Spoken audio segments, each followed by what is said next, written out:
nuova ordinanza ci si potrà spostare per acquistare prodotti da asporto in bar, ristoranti, pasticcerie, niente più limiti di giorni per cartolerie, librerie e via libera anche per i lavori in edilizia. Sia chiaro che questo non è un liberi tutti il monito di Zaia, bisogna rispettare regole e distanze, l'ordinanza rientra nelle possibilità del DPCM, PD e CGIL all'attacco. L'assessore al sociale di Roncade, Viviana Moro, rivela: sono positiva al virus in quarantena ma continuo a lavorare per la comunità.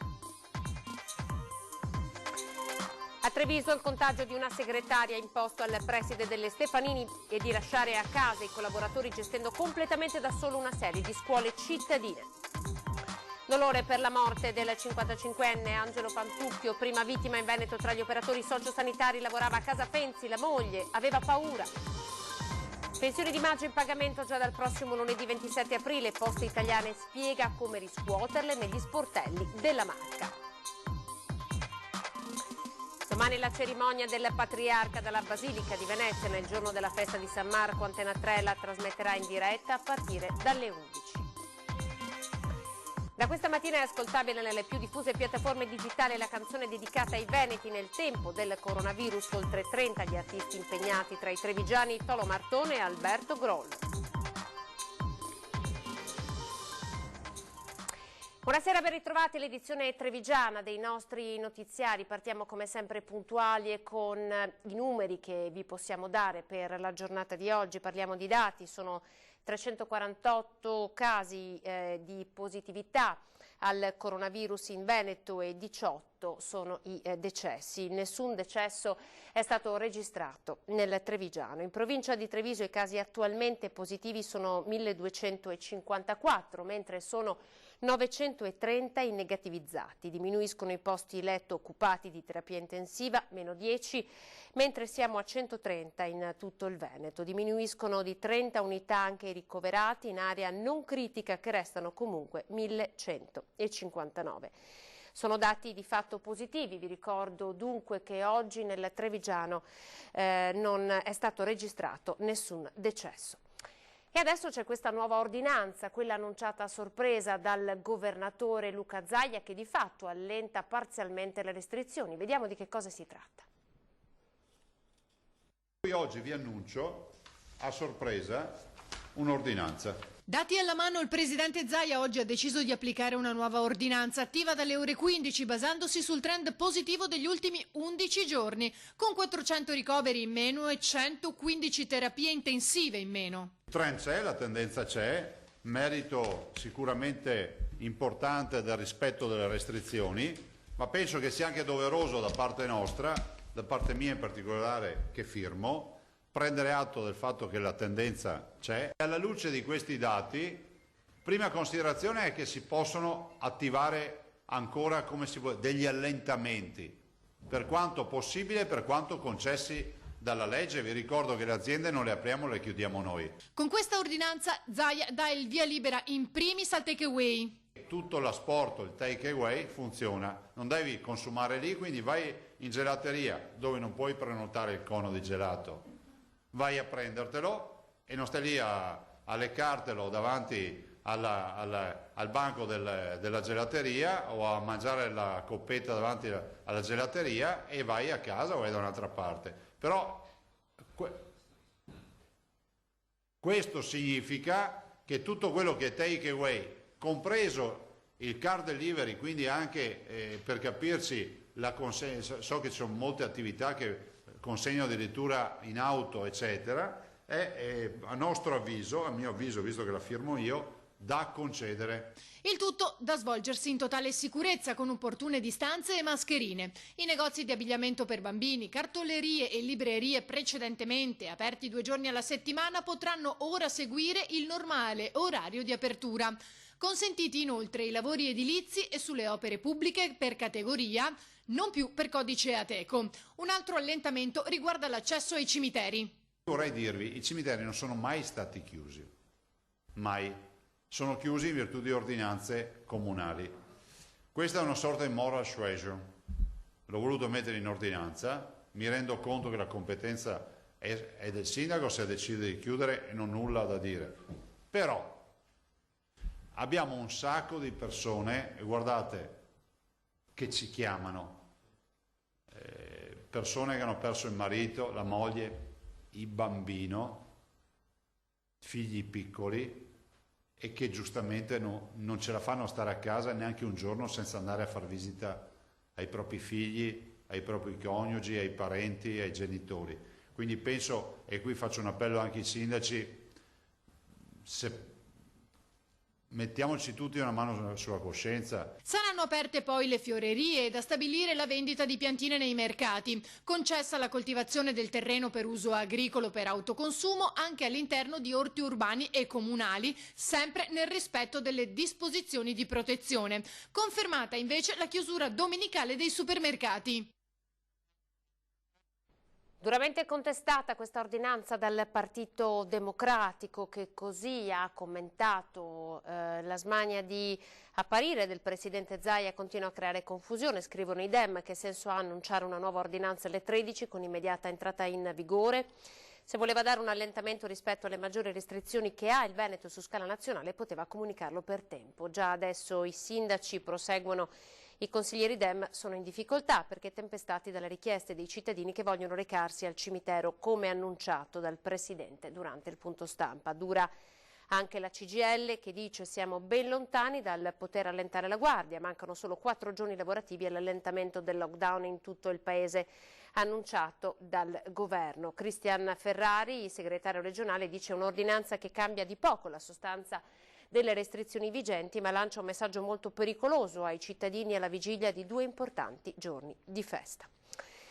Adesso andiamo a Roncade, dove l'assessore al sociale Vivienne Moro ci racconta la sua quarantena. È positiva al Covid, ma sta continuando a lavorare per la sua comunità.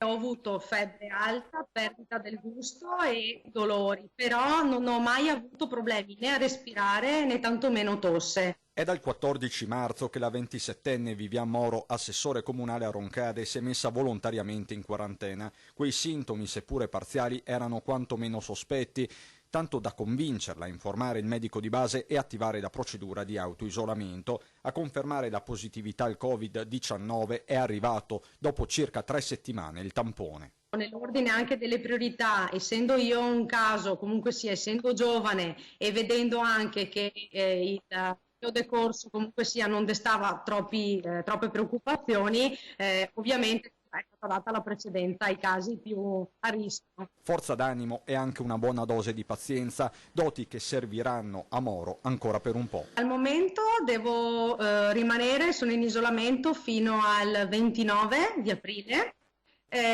Ma comunque sia mi è già stato dato l'appuntamento per i tamponi di controllo, devo farne 2, e se i tamponi, come spero, diranno che sono finalmente diventata negativa, allora a quel punto potrò rivedere la luce e recuperare l'ossigeno. In casa, da sola, Moro ha continuato a svolgere la sua attività di assessore. Riusciamo con la giunta a tenerci in contatto e con le normali sedute che facciamo via Skype, comunque sia in maniera telematica. Nell'isolamento l'assessore ha comunque avvertito il senso di comunità. Dal momento in cui sono stata dichiarata in isolamento vengo costantemente monitorata, per cui quasi con cadenza giornaliera ho una persona che mi chiama per sapere le mie condizioni, Laura, che ormai è diventata una mia amica praticamente. Dopodiché per fortuna ho una buona rete di persone che mi vogliono bene, mi sono vicine, per cui non mi hanno fatto mai mancare cibo, sostegno. Un modo anche per riflettere, riprogrammarsi e ripartire. Devo dire che insomma l'isolamento in 50 metri quadrati da sola ha dato degli spunti ulteriori di riflessione, probabilmente mi sono anche riscoperta, insomma. Ora vi raccontiamo un'altra storia da coronavirus. Una segretaria contagiata ed un preside costretto a lasciare a casa i collaboratori e di fatto gestire una rete di scuole da solo. Un caso di coronavirus qui alle Stefanini. Sì, abbiamo avuto un caso di positività al coronavirus. Maestre, professoresse, chi? Personale non docente. Il coronavirus ha colpito anche qui, alle Stefanini, e durante il periodo di fermo totale. e ha colpito una persona giovane, ricordando ancora una volta che tutti sono esposti al contagio, ma soprattutto a imprenditori e dirigenti che, nonostante tutte le buone pratiche, bisogna comunque tenere conto che il virus può sempre entrare in azienda. E allora come comportarsi? Per il preside Chiarparin la linea guida, in mancanza d'altro, è stata il buonsenso. Appena saputo venerdì, sabato la scuola è chiusa, domenica è chiusa, ho chiuso il personale lunedì, martedì e mercoledì.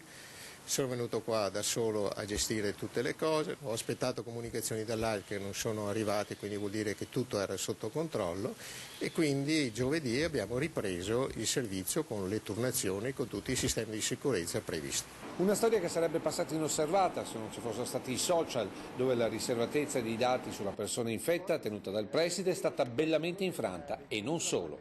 Dopo il coronavirus è la stupidità di chi usa Facebook. Perché lì che cosa ha trovato, che cosa ha visto? Là si trovano tutte le notizie più strane, inventate, ampliate, interpretate, perché siamo diventati tutti medici, tutti virologi, mentre dovremmo essere semplicemente delle persone che eseguono le indicazioni che ci vengono date dai veri tecnici. Oggi il preside si trova in una scuola diffusa, fatta di studenti a casa e docenti addirittura bloccati in altre regioni. E in un momento dove si discute di esami veri e non virtuali, le false notizie sui social rendono ancora più difficile il lavoro dei pochi rimasti in prima linea. Quello che consola Chiarparin è che questa sarà la sua ultima battaglia, visto che a settembre andrà in pensione. È vero che per il suo impegno qui da solo riceverà un'indennità? Ci sono voci che parlano di un'indennità per i presidi rimasti in servizio nella loro sede, però siccome io sono già pagato per fare il mio lavoro, quello che prenderò in più lo darò ai ragazzi poveri della scuola che non possono permettersi un PC o un tablet. Dolore per la morte di Angelo Fantucchio, il primo tra gli assistenti sociosanitari morto in Veneto dopo un mese ricoverato in terapia intensiva. La paura ce n'era tanta, da parte lui ce n'era parecchia. Anna, la moglie di Angelo, ci parla al telefono, con la voce rotta dall'emozione, cercando di ricordare quei terribili momenti prima del ricovero di suo marito. Da un paio d'anni Angelo lavorava a Casa Fenzi, dipendente della cooperativa Promozione Lavoro. Originario di Aragona, in Sicilia, era stato assunto nel 2018, diventando dipendente a tempo indeterminato l'anno successivo. Dopo 50 anni vissuti in Sicilia, Angelo aveva avuto il coraggio di cambiare vita, sempre sostenuto dall'amata moglie che l'aveva raggiunto a Conegliano. Angelo Fantucchio è la prima vittima fra gli assistenti sociosanitari in Veneto. Domenica prossima avrebbe compiuto 55 anni. Una persona solare, di cuore, non conosceva cosa fosse la differenza di persone, la differenza sociale. Lui aveva un sorriso, una parola buona, un abbraccio per tutti e poi per gli anziani della casa di riposo un angelo di nome e di fatto. Li trattava veramente come persone di famiglia. Una morte che ha lasciato tutti sgomenti, molti messaggi di cordoglio lasciati sulla sua pagina Facebook. Era uno degli operatori più stimati della casa di riposo, ma il contagio non l'ha risparmiato. Un anziano ospite di Casa Fenzi che aveva assistito, dopo il ricovero ospedaliero a Conegliano, era risultato positivo. Pochi giorni dopo Angelo aveva accusato i primi sintomi. E lui ha avuto contatto pure con questa paziente e dopodiché ha iniziato, diciamo, ad accusare i sintomi, ma era una febbricola e una tosse che nel corso dei giorni poi è diventata sempre più persistente per poi essere insopportabile. Nel frattempo i dipendenti delle case di riposo chiedono l'inclusione delle IPAB nel contratto sanitario regionale. Lo gridano a gran voce, visto che si stanno prendendo cura dei malati Covid, facendosi carico di buona parte del servizio sanitario regionale. Sandro Cinquetti, professionista di ampia fama anche a livello nazionale in ambito preventivo, è stato nominato direttore del servizio igiene e sanità pubblica dell'ULSS Dolomiti in piena emergenza Covid. Il concorso è stato espletato in tempi rapidi in modalità telematica per consentire a breve la copertura del ruolo chiave di direttore del Dipartimento. Classe 1957, veronese di nascita, trevigiano di adozione, il dottor Cinquetti arriva dall'ULSS 2 Marca Trevigiana, dove attualmente dirige la struttura complessa del servizio igiene e sanità pubblica. Pochi secondi di pubblicità e poi di nuovo insieme con tutte le notizie dalla Marca Trevigiana.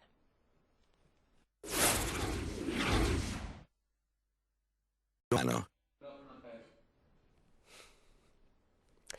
Pensioni di maggio in pagamento già dal prossimo lunedì, parliamo del 27 di aprile, allora ascoltiamo Poste Italiane che ci spiega come avverranno questi pagamenti. Nella nostra area territoriale, nel Veneto, ci sono il 95% degli uffici che sono aperti al pubblico, e questo sicuramente è un altro elemento di normalità in un momento che normale non è. Riapertura e normalizzazione, le parole d'ordine di questo periodo. La fase 2 dell'emergenza Covid-19 si avvicina anche per Poste Italiane, che già può contare sul 95% degli uffici aperti al pubblico, seppure con orari ridotti. Primo banco di prova il pagamento delle pensioni di maggio, operazione che avrà inizio già da lunedì 27 aprile, con accredito diretto per i titolari di libretti e conti postali e possibilità di prelievo nei postamat. Per tutti coloro che invece devono ritirare la pensione in contanti, Poste Italiane ha organizzato una distribuzione scaglionata, adottata a fini precauzionali e a tutela della salute di dipendenti e clienti. A seconda dei giorni di apertura dell'ufficio prescelto, che possono essere da 2 a 5, cambia la ripartizione alfabetica dei cognomi dei titolari della pensione. Questa ad esempio è la ripartizione seguita dagli uffici aperti 5 giorni alla settimana, che, seppure solo la mattina, sono già la maggior parte. Per conoscere in dettaglio orari, giorni e cognomi in pagamento si può consultare il sito www.poste.it o chiamare il numero verde 800 00 3322. Gli ultra 75 anni che non riescono a recarsi fisicamente all'ufficio possono utilizzare un'altra strada. La possibilità anche di poter ricevere la pensione attraverso i carabinieri. Questo è un altro elemento di attenzione riguardo ciò che è il momento che stiamo vivendo per quelle persone che non hanno la possibilità di muoversi. Sono già tanti i comuni trevigiani e veneti che hanno deciso di annullare causa contagio le feste patronali, e se per le pro loco la gestione delle sagre in alcuni casi risulta impossibile, dai gestori delle giostre arriva una richiesta ai sindaci per poter continuare a mantenere una tradizione. Presidente, voi cosa chiedete ai sindaci? Allora, di continuare le tradizioni anche se le sagre vengono annullate, cioè i festeggiamenti non vengono organizzati. Noi, per continuare la tradizione, l'itinerario nostro, chiediamo che le piazze ci vengano concesse lo stesso. Disposti a tutto pur di salvare le tradizionali feste patronali. È la proposta dei gestori delle attrazioni che da sempre allietano le sagre di paesi e città. Pronti a rimettere in moto camion e a rimontare giostre per grandi e piccini pur di non cancellare quello che per molte comunità è l'appuntamento annuale del paese. È chiaro il presidente veneto dell'associazione quando sottolinea che il ritorno ad una socialità nel rispetto delle regole sanitarie è per certi versi un modo di sconfiggere il contagio. Gestori di spettacoli viaggianti che sono pronti a incontrare le autorità e i responsabili delle USL per stabilire le regole di gestione sicura delle attrazioni. Bisognerà creare dei tavoli in modo da poter concordare con i tecnici magari delle commissioni varie e partecipare anche noi con dei rappresentanti di categoria affiancati con dei tecnici sia per la sicurezza e anche per l'ULS, in modo da avere una sicurezza sia per noi gestori e anche per gli utenti. Alcune attrazioni sarebbero già predisposte a delle veloci autorizzazioni. Giostre per bambini, trenini, jumping, che possono per la loro composizione essere installate in sicurezza, non avendo problemi per montarle. Intanto da oltre 2 mesi anche questo mondo è fermo con la prospettiva di una stagione disastrosa. Ogni attrazione è un investimento da 400-500 mila euro, con molte famiglie, soprattutto delle giovani generazioni, al momento in grossa difficoltà per il pagamento dei mutui contratti per l'acquisto. La maggior parte ha bisogno veramente di sostentamento. Noi ringraziamo anche per i 600 euro che non tutti li hanno presi, anche la Caritas o la Croce Rossa che porta anche i viveri a tante famiglie ferme. Intanto un piccolo segnale è arrivato già da Roma. Il ministro Franceschini ha deliberato anche un contributo per lo spettacolo viaggiante e altrettanto spero che faccia anche il Veneto. Il presidente Zaia, gli assessori vari, di vedere un po' anche la nostra situazione e darci una mano per installare le giostre un'altra volta. È stata nominata ieri dal governatore Luca Zaia, si chiama Mirka Bitz, arriva da Mura di Cisona di Valmarino, cuce mascherine e soprattutto le regala ai suoi concittadini e non solo. Così. Per gli anziani l'ho messa con la carta d'argento perché dopo c'è scritto il nome, magari Erika, perché ne avevo tanti. Da buona appassionata di speleologia, Mirka Bitz ama usare la notte per cucire le sue mascherine perché i suoi occhi sono abituati a quella luce fioca. Addirittura sulle prime aveva disegnato un pipistrello come quelli che popolano le grotte di Cison. Poi ha scelto il maggiolino. Ago e filo, macchina da cucire, elastico e cotone, le armi di questa piccola grande donna che il governatore Luca Zaia ieri ha pubblicamente voluto ringraziare. Le sue armi contro il virus. Le ha distribuite dapprima a sua nipote perché la usasse al lavoro, un dispositivo di protezione quando era diventato ormai introvabile. Poi, mano a mano che cuciva e confezionava, ha iniziato a portarle casa per casa ai suoi concittadini di Mura, 250 persone. Un gesto che presto ha valicato i confini di questo borgo antico per raggiungere parenti, familiari, amici, fino alla Sicilia. Ogni famiglia aveva un pochettino sulla cassetta di lettere con nome. Cucite una ad una, confezionate una ad una con alluminio e pellicola, con guanti e mascherina addosso e consegnate una ad una. In poco tempo attorno a lei si è creata una grande catena di solidarietà, da chi le portava il materiale a chi le ha aggiustato la macchina da cucire. Mirka impara a cucire giovanissima, a 16 anni, grazie ai suoi datori di lavoro. Prima faceva la borchiatrice, ora è assistente ai disabili in una scuola, in cassa integrazione come le colleghe. E così, piuttosto che fermarsi, ha deciso di inseguire la sua passione e diventare un anello importante di questa grande catena di solidarietà. Le celebrazioni sono ancora a porte chiuse, ma le nostre reti trasmetteranno in diretta domani la messa officiata da Francesco Moraglia per il giorno del patrono, ovvero di San Marco, e si potrà ricevere anche attraverso la televisione l'indulgenza plenaria. Da quell'828, quando le spoglie di San Marco in un modo un po' fortunoso sono arrivate in città, la città ha continuato a crescere e a vivere nel nome di San Marco. Sarà un pontificale carico di significati quello che il Patriarca celebrerà domani a partire dalle 11 dalla Basilica Cattedrale di San Marco nel giorno della festa del Santo Patrono a Venezia. L'ottimismo della fede non diventi un ottimismo umano di maniera, e perché l'ottimismo della fede diventi anche responsabilità. Una città molto provata, Venezia, in questi ultimi mesi, l'acqua granda del novembre scorso e adesso le settimane faticose del Covid-19. Celebrazione ancora a porte chiuse per il coronavirus, ma che le nostre reti, Antena 3 e Rete Veneta, trasmetteranno in diretta a partire dalle 11, un momento particolare per il quale il Patriarca Francesco ha chiesto e ottenuto dalla Santa Sede la possibilità di concedere indulgenza plenaria anche a coloro che la seguiranno dalla televisione. E nei momenti di difficoltà il Signore parla e ci dice cose che in altri momenti noi non abbiamo l'attenzione di ascoltare. Questo è il mio augurio, che San Marco interceda perché come una volta lui ha scritto la buona notizia del Vangelo, adesso scriva nei nostri cuori la parola speranza, responsabilità e condivisione. Cerimonia in tono minore in tutta la Marca domani per i 75 anni dalla liberazione, mentre vediamo le immagini della manifestazione dello scorso anno alla presenza del Capo dello Stato. Ricordiamo come le prescrizioni del contagio abbiano limitato al massimo le cerimonie di questo 2020. A Treviso, solo per citare un esempio, ci sarà solo il Presidente del Consiglio Comunale Giancarlo Iannicelli che dalle 9:30 porterà il ricordo dei trevigiani ai vari cippi dedicati agli eccidi durante quei tragici giorni di guerra civile. Alle 11:30 una breve cerimonia in piazza Indipendenza con il sindaco Mario Conte, a cui hanno annunciato la loro presenza diversi rappresentanti di associazioni partigiane. Infine, da ricordare l'iniziativa dell'ANPI che ha chiesto anche ai trevigiani di cantare dal balcone alle 15 la canzone dei partigiani. Bella ciao!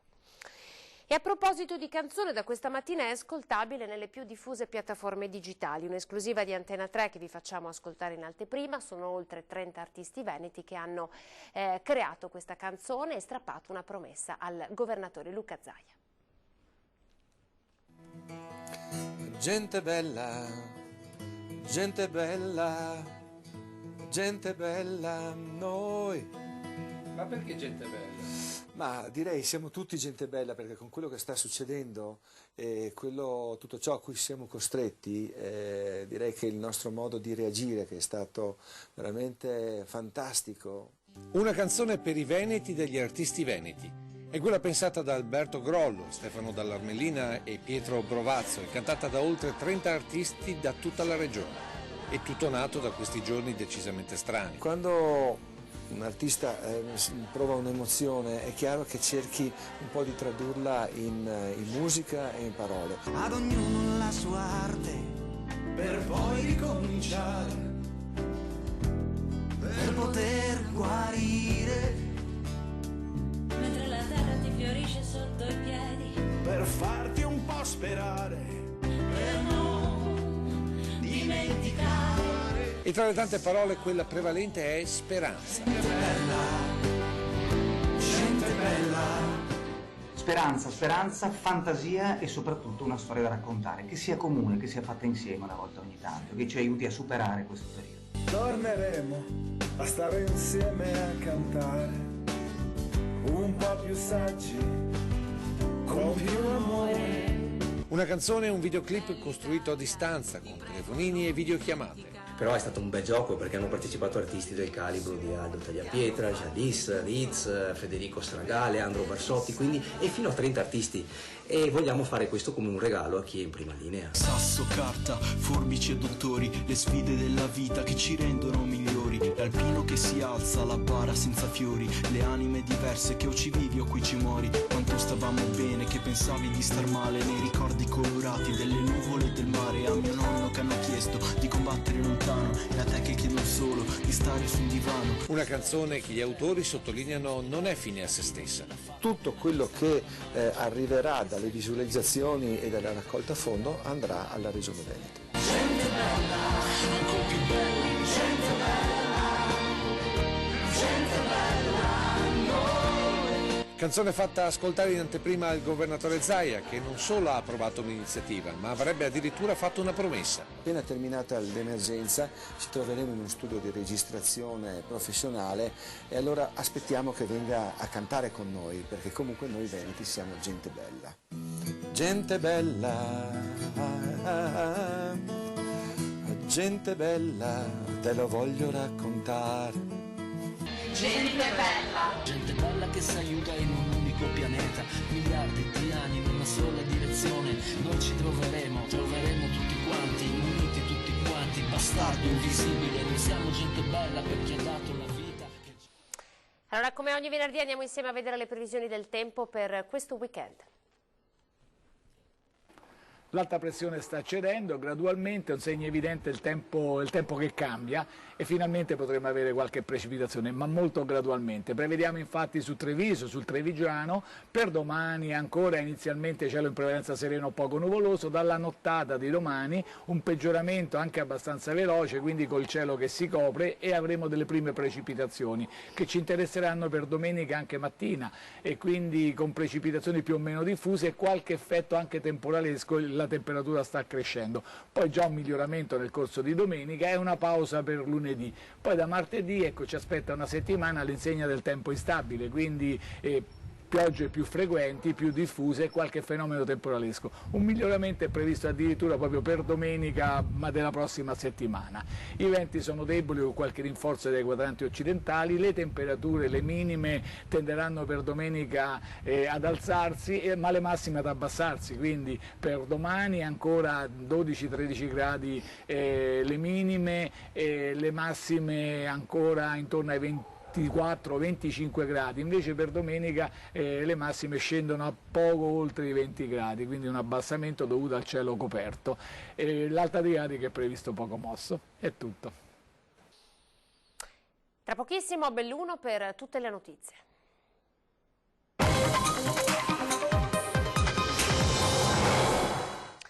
Si moltiplicano i segnali di solidarietà dalle aziende bellunesi nei confronti dei propri dipendenti penalizzati dall'emergenza Covid. Dal mese di aprile i dirigenti di Unifarco hanno deciso di ridurre il proprio compenso. Sentiamo. Nei momenti di difficoltà bisogna rimanere uniti anche a distanza, come in questo periodo di pandemia da coronavirus e in un contesto sociale ed economico certamente critico. Le imprese si sono adoperate per dare segnali forti ai propri dipendenti. Tra le grandi della provincia si segnalano Luxottica, Unifarco, che tra le iniziative di sostegno rivolte ai lavoratori hanno operato scelte coraggiose. Ecco, l'abbiamo affrontata, devo dire, con coraggio e determinazione da parte dei nostri collaboratori, perché è stato veramente un momento difficile. A partire dal mese di aprile i 4 soci fondatori di Unifarco, con i 13 dirigenti dell'azienda di Santa Giustina, che fornisce oltre 5.000 farmacisti in Italia e in Europa, hanno deciso di ridurre del 20% il proprio compenso dopo aver attivato la cassa integrazione ordinaria a sostegno del reddito dei dipendenti e concordato con le rappresentanze sindacali di istituire un premio una tantum per il personale presente in sede nel mese di marzo e un pacchetto welfare straordinario per l'emergenza. In azienda le precauzioni assunte sin da febbraio hanno tutelato la salute dei lavoratori. Allo scattare dell'emergenza l'azienda ha patito la difficoltà di reperire la materia prima per la produzione di un nuovo gel igienizzante destinato a rifornire le farmacie. Avremmo potuto fare 15-20.000 prodotti al giorno, invece se ne facevamo 10-15.000 a settimana, era tanto. Ora si pensa alla ripartenza. Siamo di fronte a una dura prova che ci deve vedere tutti estremamente saldi e lucidi, dice Slaviero, che guarda alle difficoltà del post-lockdown. La capacità di spesa di milioni di persone si è ridotta al lumicino, perché grandi risparmi le persone non ce l'hanno. Ci sono milioni di persone che non hanno avuto lo stipendio. Domenica prossima su Instagram in diretta il concerto con i grandi della musica per la 50ª giornata della Terra. Il progetto, presentato l'estate scorsa proprio da Auronzo di Cadore, dalla figlia di Patti Smith, vedrà anche la partecipazione del sindaco di Auronzo. Che sono vicino all'Italia e agli amici delle Dolomiti di Auronzo e Misurina, dove ho trascorso alcuni giorni l'estate scorsa. Dalla sua casa di New York un messaggio di vicinanza e di solidarietà all'Italia. Lei è Jessie Pari Smith, figlia di Patti Smith. Legate entrambe da profonda amicizia con la prima cittadina di Auronzo di Cadore, la scorsa estate maturarono insieme a Tatiana Pais Becker l'idea di organizzare un evento mondiale nel mese di giugno di quest'anno ai piedi delle 3 cime di Lavaredo, in occasione del 50° della Giornata della Terra. La pandemia ha costretto il rinvio della manifestazione, forse al prossimo settembre, ma nel frattempo... Da New York lei ha lanciato questa idea di realizzare un festival virtuale e con mio grande piacere appunto c'è stato l'invito a lanciare un messaggio anche dalle Dolomiti Patrimonio dell'Umanità UNESCO e quindi avrò la possibilità di lanciare questo messaggio a tutto il mondo davanti a artisti internazionali, personaggi della musica e del cinema mondiale. L'appuntamento è per domenica prossima alle 16, quando in diretta Instagram sul profilo di Jessie Pari Smith si svolgerà un festival di concerti virtuali con una parata di stelle collegata via social, che in questo momento rappresentano la nostra fonte principale di comunicazione e collaborazione. E a portare il messaggio delle Dolomiti Patrimonio dell'Umanità sarà proprio Tatiana Pais Becker. Ognuno di noi, e questo lo si può vedere in questa attuale emergenza del Covid-19, può davvero fare una differenza, può con un'azione individuale avere un impatto poi globale e in questo momento ne siamo ancora più consapevoli, quindi tutti noi dobbiamo assumerci una grande responsabilità. Tutto andrà bene e presto potremo riabbracciarci.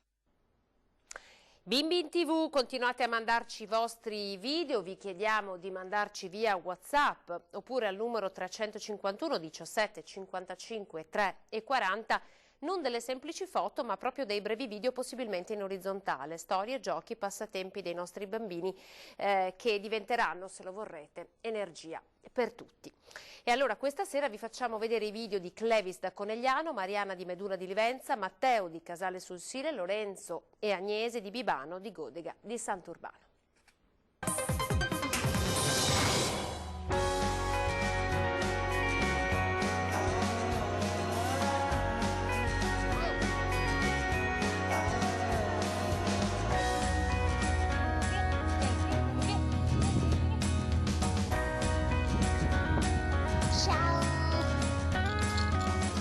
Lezioni di piano Urbano, Biblioteca di Sant'Urbano, con Lorenzo e Agnese. Ciao Agnese e Congo.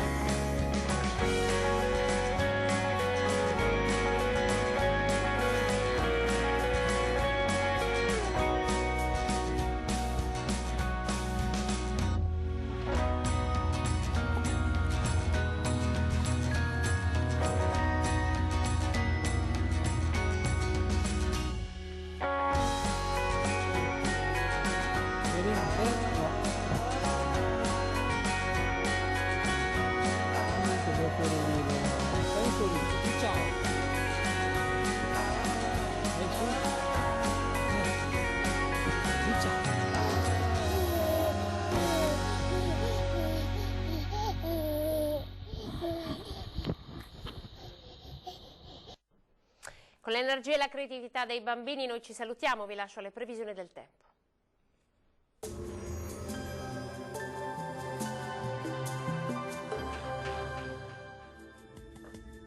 Bentrovati al Meteo. Festa della Liberazione ancora con l'anticiclone che governa il tempo sul nostro territorio.